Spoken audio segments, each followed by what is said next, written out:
Hey everyone, I'm Don Kamen with Price Modern, and this is the Designer Studio. We are in Hayworth's beautiful downtown Washington, D.C. showroom, and I am excited for this episode. We're going to do things a little differently today. We're going to flip the format on its head because today we have an influencer in our industry, a maverick in our market, the co-founder and principal of Wingate Hughes, and host of the video podcast, Gavin's Great Idea. With me today is Gavin Daniels. Welcome. Hey Don, how are you? Thanks for having me. Yeah, good. Glad to be here. Thanks for being here. And you know, we chatted before this, as I often do with guests, and we were chatting before the cameras came on, and you pointed out something that a lot of people point out. Our 5 questions start with what some people feel is a very elementary question. Yeah. So we're going to change that today. Okay. And we're going to jump right into the questions. Usually we save them for the end. And I'm going to ask you, is there a color that pisses you off? Is there a color that I'll never see on one of your projects that you just avoid? Well, this may be bad timing, but like the plague. Yeah. You know, honestly, no, there isn't. There are colors that I don't like myself, but it depends on what day we're talking about. You know, on Fridays I might like yellow. Monday, probably not a yellow day. So I think that chartreuse, over it. Khaki, over it. A lot of the, you know, the anti-gray, sappy wood tones that go real yellow, not like this, not at all this. This is great. But so that kind of thing. More for me, I go through our library every now and then, and I'll literally pull stuff out if I've seen it too much in other places. So we're not allowed to use it anymore. There was a wall covering that we had pitched to 2 clients. The first client got it, and the other one we told them they couldn't have it. Right. So we think about those types of things more in line with what's trendy sometimes. Right. What feels good a lot of the time, and what is our client gravitating towards? I don't want to see a return. As I talk through this, I get to the ones I don't like. Yeah. Forest fucking green, and that kind of wine color red. Yeah. From the 90s. Right, the old, like the hunter green and gold stripe you'd see on every sports car. That and what I call Baptist baby blue, which was the baby blue carpet in the church I grew up in. Oh. Never see that. Baptist baby blue. I'm picturing it right now. Okay, so. A little softer than your eyes. Just a touch. You noticed. So, all right, the first question always leads into the second question, and I'm going to ask it similarly, differently than usual, and say, is there a material that you feel like when you walk into a space, you feel like that's a cop-out, or it's not a material you like to use, it's an imposter for good design? Yeah, the answer is yes. Okay. Do you care to elaborate? Materials that are inherently imposters always bug me until they don't. Right. A lot of times when it's done poorly, laminates, they used to do wood grains with trash. Well, now they actually look really good, a little bit better. Right? So they don't feel like they're imposters as much. So I'm from, I live up near Baltimore, and one thing Baltimore is known for is this faux stone. Oh my God, I hate that so much. I do too, especially when you put it over brick. Right? Yeah, but it's become part of the vernacular. It has. There, so. Don't say that in Baltimore. Yeah. But yeah, okay, so. Yeah. So materials pretending to be something they're not. That's really what gets it for me. A lot of times materials that don't play well with each other. You see that when you walk into a space and there's kind of like an acoustic echo chamber of shiny, bright, hard stuff everywhere. That just can kill a space. Do you feel like that's a design error? Depends on what the intent of the designer was. Most of the time, you don't really actually know the intent of the designer. If the intent was, everyone walk in the space and shut up, then they nailed it. They absolutely nailed it. Don't talk in the space. Because if you start talking, it goes everywhere and nobody likes it. I doubt that's rare. Yeah, it's rarely the intent. Maybe a museum, maybe a library. But yeah. Yeah, interesting. Okay. Well, and we'll go. The third question we always ask, and I will ask this as I always do, is who was an influence on you for design? My grandfather was. And was he a designer or an artist? No. He fought in World War II, worked on oil rigs and down in South Texas, but had a creative mind like no other. He had a workbench that he welded and he fabricated himself, and it had all these little doors and stuff. And it wasn't until after he passed, actually, that I went to the workbench and I was understanding how it all went together. And there's a little motor in it. When I flipped it on, then I realized that he had welded this tube on the back. He had made an air compressor into his workbench. Oh. And he could blow off all the dust or metal shavings or whatever. And he just had this real inventive mind. There was nothing that he couldn't fabricate or make in his mind. And that was an inspiration to me. Lately, there's two places that I've been looking at. I love shopping for antiques with my daughters. Love shopping for antiques. Antiques are 100 years old. Things from the 20s. Mm-hmm. I've been gravitating towards, and the work of Maxfield Parrish, famous painter. His picture Daybreak was in like millions of homes back in the 20s and 30s. Just the colors of it, the way the sun would come in and hit, and then there would be shadow on it. It's just stunning. The colorways, so on trend with what we're doing right now. Then Louis Vuitton. I've been reading a lot about him to understand him. I've always had a love-hate relationship with high-end luxury goods. As somebody who wants to be very practical, and there needs to be a function for everything, it's taken me a long time in my life to get to where the function can be beauty. The function of a thing can be the way it makes you feel, and something that's almost intangible. So I've been reading. I was actually in a Louis Vuitton store, and sometimes in stores they have those beautiful books, and you're like, oh, I wish I could buy that book. Well, I actually asked them. They said, well, yeah, you can buy that book. It's this big book. He used to collect things. I like to collect things. There's a word for it called Wunderkammer. And if you ever saw pictures of old cabinets of curiosities, there's actually a similar kind of one over at the Portrait Gallery. And it looks like a dollhouse. And it's all these little compartments in it. It's a type of Wunderkammer, where he would collect things from all over the world. Things that were just interesting and fascinating to him. He had this amazing collection of African masks. And so I started reading more about him through that connection. And then I started seeing sketches of perfume bottles that he did. Louis Vuitton. Exquisite. Exquisite. And they reinforced the notion for me that the shape of an object can be the decoration. I've had a real tough time with a lot of the mid-century modern fad because I feel it's just so absent of any additive decoration. And I miss that.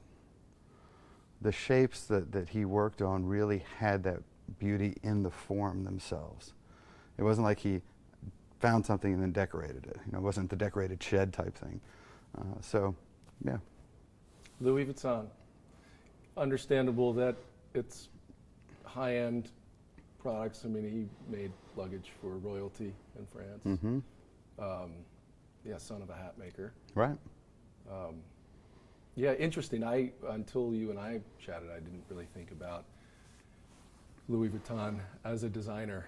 Mm-hmm. And so, interesting. And okay, so thinking about who your influence was, now turning to what space inspires you, I think I want to flip that as well and say, have you ever walked into a space or seen a piece of architecture that you feel like it missed the mark? Yeah. And it gives me a chuckle because my wife knows pretty much everyone that I feel this way about, because every time we walk into a space or go by a building, we see it. You can't help it. Yeah. You say it. Yeah. I'm like, ah! There's this one little building where they have it's like a skinny little tower on top of this like multifamily thing, and it has this roof, big fucking roof, just completely out of proportion. There's interior spaces. There's a lobby down on G Street that just seems completely out of whack. Yeah. There's buildings all over the place that do. A lot of times, though, you need shit. In order to appreciate You do. the good, yeah. And I think back on, I actually walked through one of my old designs, 14-year-old design today. I was like, oh, be damned, they haven't gotten rid of that yet. We are all getting better every day. So I've worked really hard when I think about these. Yeah, they bother me, but I try not to project that, because that may not have been the best effort of everybody on that team. I know what it's like to go through a building design, to go through a space design, and have every genius on the project that needs to give you advice on what it should really look like, and how tough that process really is.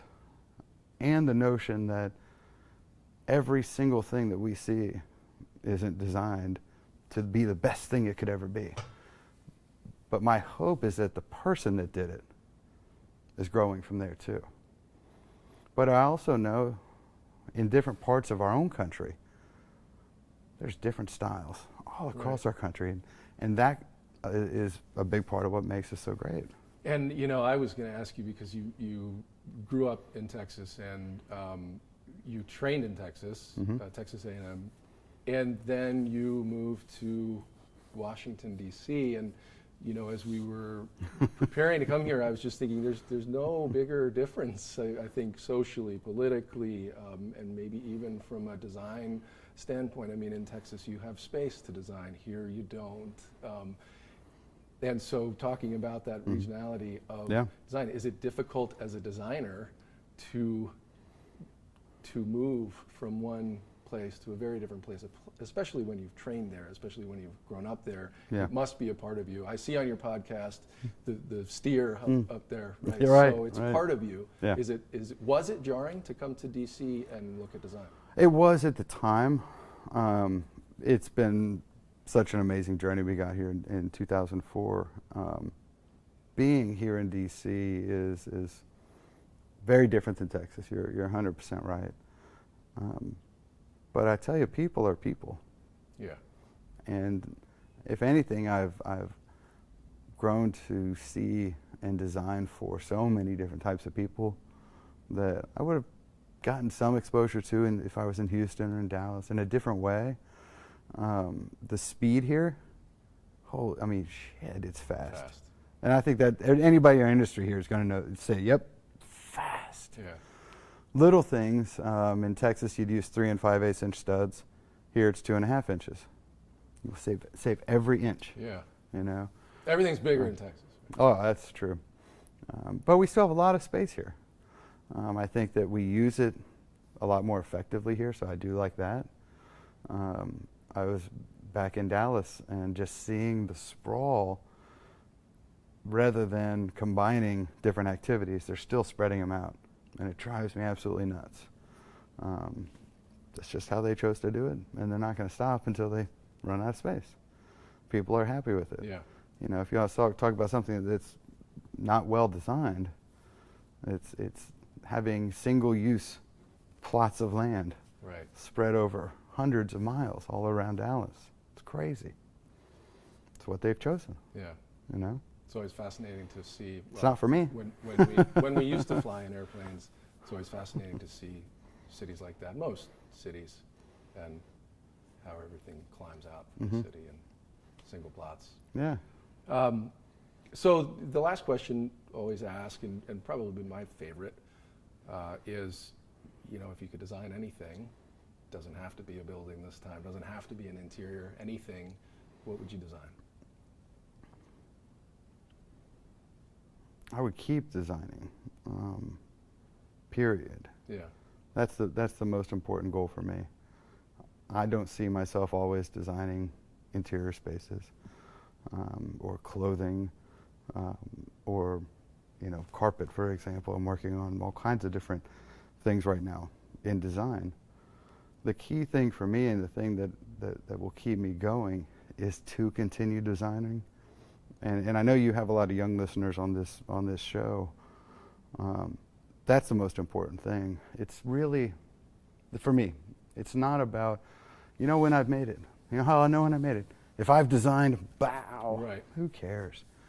Continuous journey. It is. Yeah. And when I stop that journey, it's when the black socks and sandals are coming on, Bermuda shorts, and we're just kicking back, and I'll kill myself. But really keeping that journey going of design, because there isn't one thing that I'd love to design.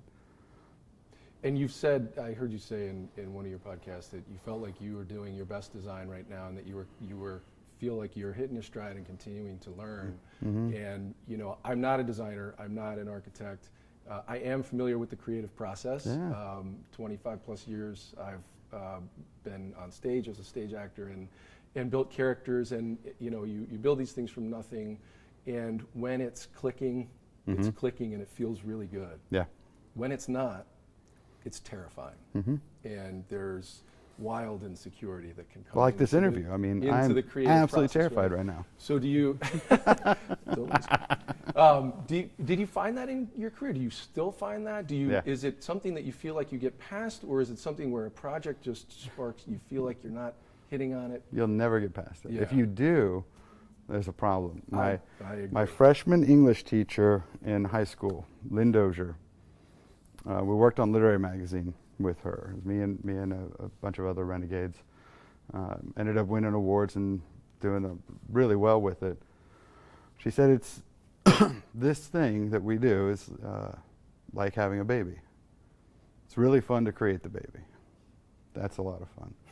And then there's all the anticipation and all the build-up, and then the absolute pain of childbirth. We say, we will never do this again.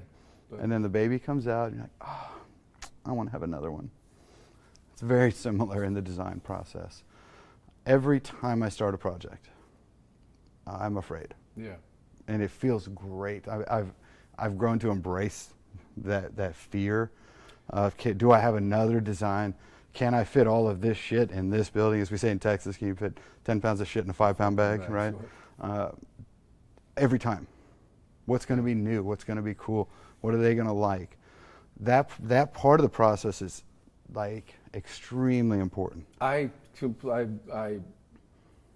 like hearing you say that. I agree, and I would tend to say, again, only from my perspective with the creative process, I think better creativity comes out of the insecurity sometimes, mm-hmm. rather than the confidence. And I think the perception of those viewing whatever it is you're building between those two things is very...